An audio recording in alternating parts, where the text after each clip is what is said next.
Bir asker 2. Dünya Savaşı'nın bittiğini tam 29 yıl sonra öğrenmiş. 2. Dünya Savaşı'nda Filipinlerin Lubang adasına gönderilmiş ancak savaşın bittiğine inanmadığı için askeri düzende kalmaya devam etmiş. Peki bu nasıl oldu? 29 yıl boyunca bu asker hiçbir şeyden haberi olmaksızın nasıl yaşadı? Bir ormanda tek başına ve savaş tedbirlerini uygulayarak hayatta kalmak oldukça zor olsa gerek. Kamikaze dalışı yapan pilotları ve banzai saldırısı yapan askerleri düşünelim. Bu saldırı yöntemi aslında bir çeşit süngü taarruzu. Düşmanın üstüne süngüyle uçan askerlerin kullandığı bir yöntem. Hiroşima ve Nagasaki'ye atılan atom bombalarından sonra küllerinden yeniden doğan bir medeniyet. Eski Başbakanı Shinzo Abe'yi suikaste kurban veren bir ülke düşünelim. Bu ülkenin mevcut başbakanı da ciddi bir saldırıyı atlatmış olsun. Güzel sushilerin, otantik çayların ve güler yüzlü insanların coğrafyasına gidiyoruz. Modern Ordular serimizin bu bölümünde Japonya'yı ele alacağız. Ohayo gozaimasu.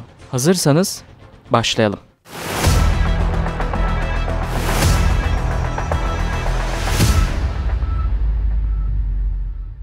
Japonya ordusu, Japonya Öz Savunma Kuvvetleri olarak adlandırılıyor. Bu ordu, 2. Dünya Savaşı sonrasında 1952'de kuruldu ve Japonya'nın de facto silah kuvvetleri anlamına geliyor. Peki neden bu durum de facto olarak devam ediyor?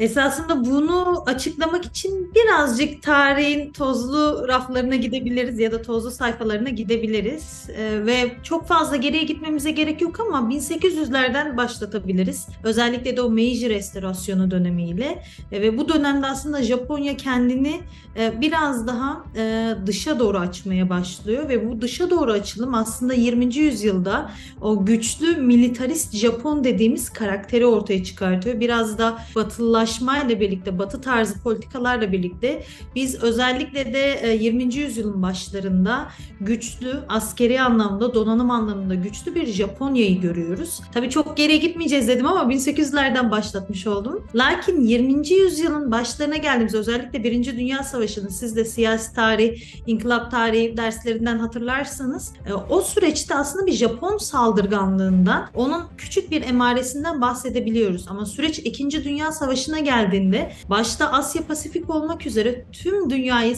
kasıp kavuran bir Japon saldırganlığı var ve hepinizin de bildiği üzere o 1939-1945 2. Dünya Savaşı'ndan sonra Nagasaki ve Hiroşima'ya atılan atom bombalarının ardından aslında Japonya yenilginin sonucunda daha pasifist politikalar yürütmeye başlıyor.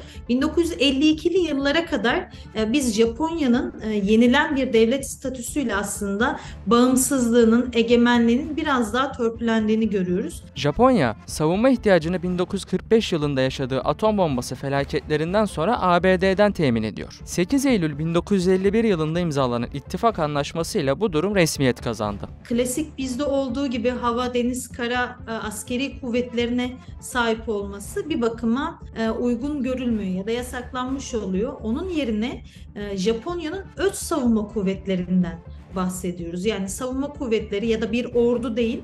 Bu özellikle önemli. Ordu kavramından değil de çünkü ordu dediğimiz kavram saldırabilen, mücadele edebilen bir kavram. Ama biz Japonya'da öz savunma kuvvetlerini görüyoruz. Bunlar daha küçük çaplı, daha böyle kenarları yumuşatılmış kuvvetler topluluğu ve o süreçten itibaren özellikle de 2. Dünya Savaşı'nın sonundan 2020'ye kadar, hatta 2021-22 günümüze kadar gelen bir Japon pasifizminden bahsedebiliriz. Japonlar ezeli rakip Çin'e karşı güçlü ve dirençli bir ordu sahibi olmak istiyor. Bu sebepler yüzünden Japonya güvenlik doktrinini değiştirme kararı aldı. Gelin birlikte yeni değişikliklere göz atalım. 2023 mali yılından itibaren ülkenin 5 yıllık savunma bütçesi 315 milyar dolara yükseltilecek. 2027'den itibaren de ülkenin yıllık savunma bütçesinin gayri safi yurt içi hasılanın %2'sine çıkarılması taahhüt ediliyor. Bölgenin bir ciddi oranda yükselişi var ve bu yükseliş esnasında iki aktör Japonya için tehdit unsuru oluşturan aktörler. Bunun başında Çin Halk Cumhuriyeti geliyor, diğeri de Kuzey Kore. Sürekli olarak Kuzey Kore'nin nükleer denemelerini, füze atmasını vesaire değerlendiriyoruz. Diğer taraftan da Çin Halk Cumhuriyeti'nin 2049 yılına kadar her anlamda donanımlı ve dünya standartlarında bir orduya sahip olma planı var. Bu plan paralelinde aslında Senkaku Diego adaları üzerindeki o ihtilaftan başlamak üzere aslında Japonya ile Çin arasında da belli belirsiz bir çekişme var ki bölgenin zaten stratejik iki aktöründen biri ve en yakın aktörlerinden biri. İlk iki neden olarak bunu sayabiliriz. Üçüncü olarak bölgenin ciddi bir silahlanmasının yanında küresel oranda da bir silahlanma yarışından, ülkelerin askeri harcamalarını artırmalarından bahsediyoruz. Ve bu noktada aslında bir de Ukrayna krizinin gündeme gelmesi, Rusya'nın saldırganlığı ve bu kadar Asya kıtasında savaşın sıcak yüzü de Japonya'yı aslında biraz daha silkeleyip böyle askeri harcamalarını arttırmaya yöneltiyor diyebiliriz. Pekin ve Tayvan arasında yükselen tansiyon Japonya'nın ekonomisine darbe vurabilir. Çünkü Japonya dünyanın 3. büyük ekonomisi olmasına rağmen ham madde ve ara mal tedariki konusunda dışa bağımlı. Japonya'nın konumu sebebiyle tüm ticareti deniz yoluyla gerçekleşiyor. Ayrıca Rusya'nın Ukrayna konusunda gözü kara davranarak işgal operasyonlarına başlaması da Japonya'nın güvenlik stratejisini değiştirmesinde önemli bir etken. Güney Kuril Adaları sorunu halen çözülmedi. Japonya bu bölgeyi kendi toprakları olarak görüyor. Rusya da aynı şekilde bölgenin kendisine ait olduğunu öne sürüyor. Eski başbakanlardan Dmitri Medvedev'in 2010 yılında bölgeyi ziyaret etmesiyle Japonya'ya gözdağı verilmişti. Ülkenin güneybatısında yer alan Okinawa adası, Çin ve Kuzey Kore'nin agresif tutumlarına karşı stratejik bir öneme sahip. Ve Japonya bölgede Çin tehdidi, biraz da Kuzey Kore tehdidi dolayısıyla kendini bir kıskacı alınmış hisseden bir ülke olarak askeri harcamalarını arttırmak istiyor ve bunu Amerika Birleşik Devletleri ki Asya Pasifik kıtasında yeni stratejiler işte Çin'i çevreleme stratejisinden bahsediyoruz ya da yeni Indo-Pasifik doktriniyle birlikte aslında gözünü net olarak bu tarafa yönlendiren bir aktörden bahsediyoruz. Amerika Birleşik Devletleri'ni desteklediğini görüyoruz. Bu aktör şu açıdan önemli.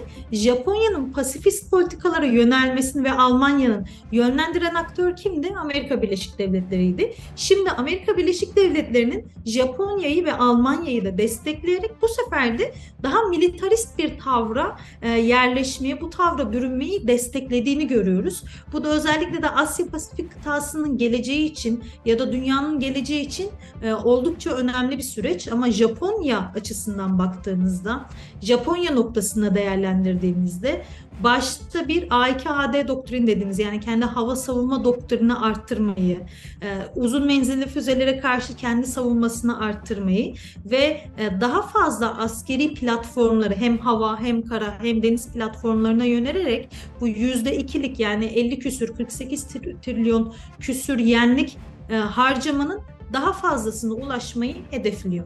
Ayrıca Japon ordusunun savaşmak dışında yaptığı işler de var. 2011 yılında yaşanan Fukushima nükleer kazasından sonra görev aldı. Japon Kara Öz Savunma Kuvvetleri, bölgedeki ve afetten etkilenen insanlar üzerindeki radyoaktiviteyi izleme, dekontaminasyon çabaları ve nüfusa destek sağlayarak nükleer krize yanıt vermede çok önemli bir rol oynadı. Japonya, dünya çapında barışı koruma misyonlarına aktif olarak katıldı. Örneğin, Kamboçya, Doğu Timor, Güney Sudan ve Haiti gibi yerlerde Birleşmiş Milletler Barışı Koruma Operasyonlarına destek verdi. Bu askeri görevler güvenliği sağlamak, insani yardım sağlamak ve barış sürecini kolaylaştırmak gibi görevleri içeriyordu. Gelin Japon ordusunun güncel durumuna da bakalım. Japonya Başbakanı, başkomutan sıfatıyla orduyu temsil ediyor. Ülkede zorunlu askerlik uygulaması yok. 18-32 yaş aralığından seçilen kadın ve erkekler ilk etapta 2 ile 3 yıl için askere alınıyor. Sonrasında sürekli hizmet için başvurma hakkı tanınan kişiler tercih etmeleri halinde askerliklerine devam ediyor. İşe alım ortalaması 20 civarında. Orduya katılanların ilk 3 ayı eğitim sürecinde geçiyor. Yaklaşık 250 bin kişilik muvazzaf personel var. Ordu 3 kuvvete ayrılıyor.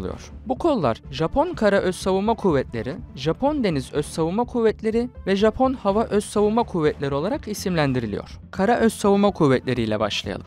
Kara kuvvetleri modern tanklarla donatıldı. Type 10 ve Type 90 Japonya'nın en son nesil ana muharebe tankı. Bu tank üstün hareket kabiliyeti, uzun menzilli atış gücü ve yüksek zırh koruması ile biliniyor. Type 96 ve Type 87 gibi zırhlı personel taşıyıcılar Japon piyadelerinin güvenli ve hızlı bir şekilde intikalini sağlar. Type 16 tipi zırhlı savaş araçları da kullanılıyor. Japon ordusu topçu gücünü arttırmak ve geliştirmek için çeşitli silahlara sahip. Type 99 motorlu obüsü de topçu atışları için tercih ediliyor. Hafif silah olarak da HAW Type 99 tipi 5.56 mm'lik makineli tüfek kullanılıyor. Type 12 füzesinin gelişmiş versiyonu üretiliyor. Bu projenin başındaki firma ise yakından tanıdığımız ve klima reklamlarına konu olan Mitsubishi firması. Bu füze gemilere saldırı amacıyla kullanılıyor. Ayrıca Type 87 ismi verilen uçak savarları da envanterlerinde mevcut. Deniz kuvvetlerine geçiyoruz. 4 çeşit helikopter taşıyıcı gemi tercih ediliyor. Bunlar Izumo, Kaga, Hyuga ve Ise modelleri. Izumo 12 helikoptere kadar taşıma kapasitesine sahip. Kaga da aynı miktarda ekipman taşıyabiliyor. Hyuga modeli ise 19.000 ton ağırlığında ve 18 helikoptere kadar taşıyabiliyor. Ayrıca içerisinde karadan havaya fırlatılabilen uçak savar füzeleri de konuşlandırılabiliyor. Ise modeli ise dikey ve yatay iniş kalkış yapabilen savaş uçaklarını taşıyor. Üzerinde Sparrow tipi karadan havaya fırlatılabilen füzeler de mevcut. Yaklaşık 50 adet destroyer ve 16 adet denizaltı kullandıkları tahmin ediliyor.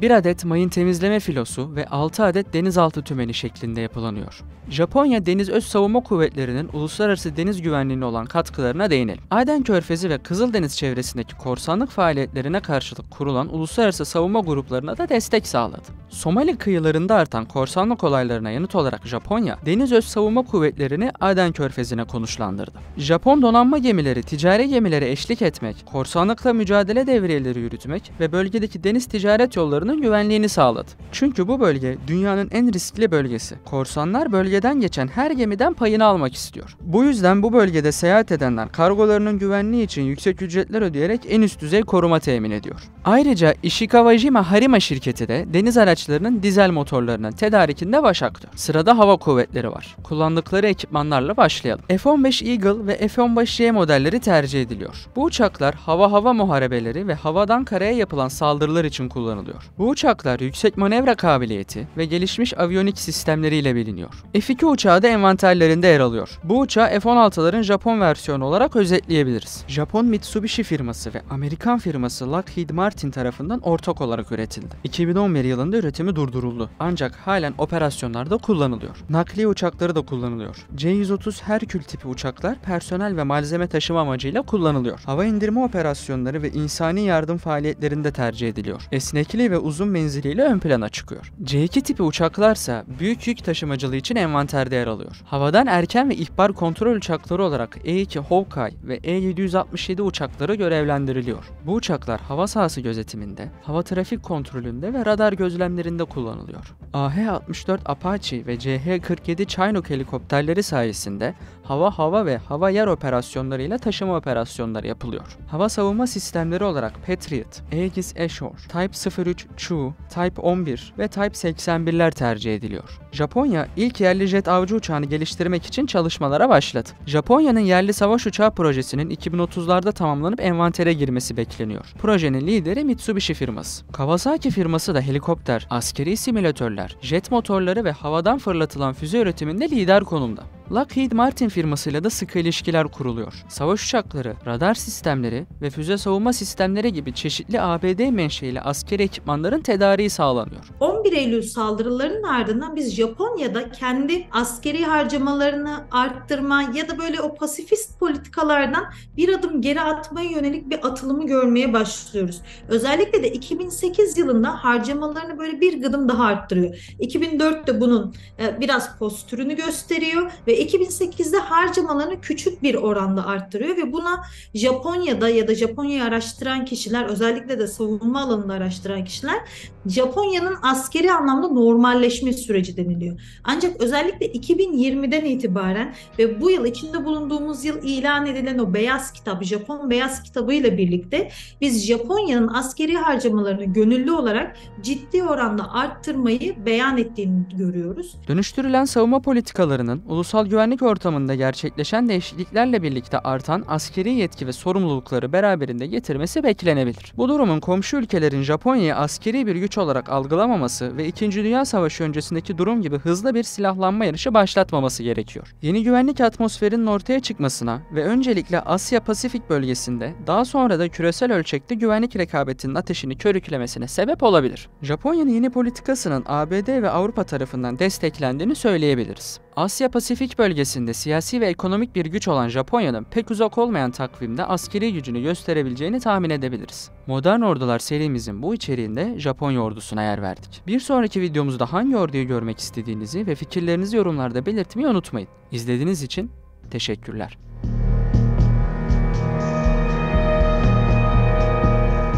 Bir asker 2. Dünya Savaşı'nın bittiğini tam 29 yıl sonra öğrenmiş. 2. Dünya Savaşı'nda Filipinlerin Lubang adasına gönderilmiş ancak savaşın bittiğine inanmadığı için askeri düzende kalmaya devam etmiş.